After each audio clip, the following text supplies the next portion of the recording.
അപ്പുമോൾക്ക് ഇന്ന് അക്ഷരം പഠിക്കാൻ പോകേണ്ട ദിവസമായിരുന്നു. പക്ഷേ അപ്പുമോൾക്കാണെങ്കിൽ നല്ല ചൂടും ജലദോഷവും ഉള്ളതുകൊണ്ട് ഇന്ന് വിടുന്നില്ല എന്നൊക്കെ ഞാൻ ആദ്യം വിചാരിച്ചു. പിന്നെ ടീച്ചറെ വിളിച്ചപ്പോൾ ടീച്ചർ പറഞ്ഞു കുഴപ്പമൊന്നും ഇല്ലെങ്കിൽ വിട്ടേര്, മരുന്നൊക്കെ കൊടുത്തിട്ട് വിട്ടേക്കാൻ പറഞ്ഞു.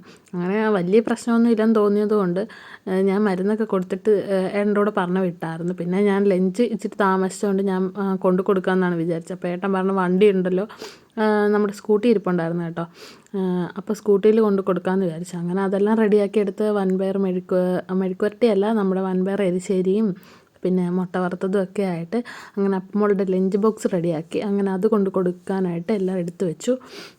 അപ്പോൾ നേരെ വണ്ടിയുടെ കീയൊക്കെ എടുത്തിട്ട് നമ്മൾ അപ്പുമോളുടെ ടവൽ എടുക്കാൻ അപ്പുമോൾ മറന്നു പോയായിരുന്നു കേട്ടോ. പിന്നെ അതുമായിട്ട് നേരെ നമ്മൾ അപ്പുൻ്റെ അക്ഷരം പിടിക്കുന്നിടത്ത് ചെന്നു. അപ്പോൾ അവിടെ ചെന്ന് കഴിഞ്ഞപ്പോഴത്തേക്ക് ഞാൻ വിചാരിച്ചു ഇനി എൻ്റെ കൂടെ വരണമെന്നൊക്കെ പറയുമെന്നൊക്കെ ആദ്യം വിചാരിച്ചു. പിന്നെ അത്ര പ്രശ്നമില്ലെന്ന് നമുക്കറിയാം. അപ്പോഴത്തേക്കും അവിടെ ചെന്ന് കഴിഞ്ഞപ്പോൾ പുള്ളിക്കാരിക്ക് ഒരു പ്രശ്നമില്ല, പുള്ളിക്കാരി എഴുതാനൊക്കെ ഇരിക്കുക. എനിക്ക് ടാറ്റയൊക്കെ തന്ന് പറഞ്ഞു കേട്ടോ. അപ്പോൾ ഇത്രയുള്ളൂ.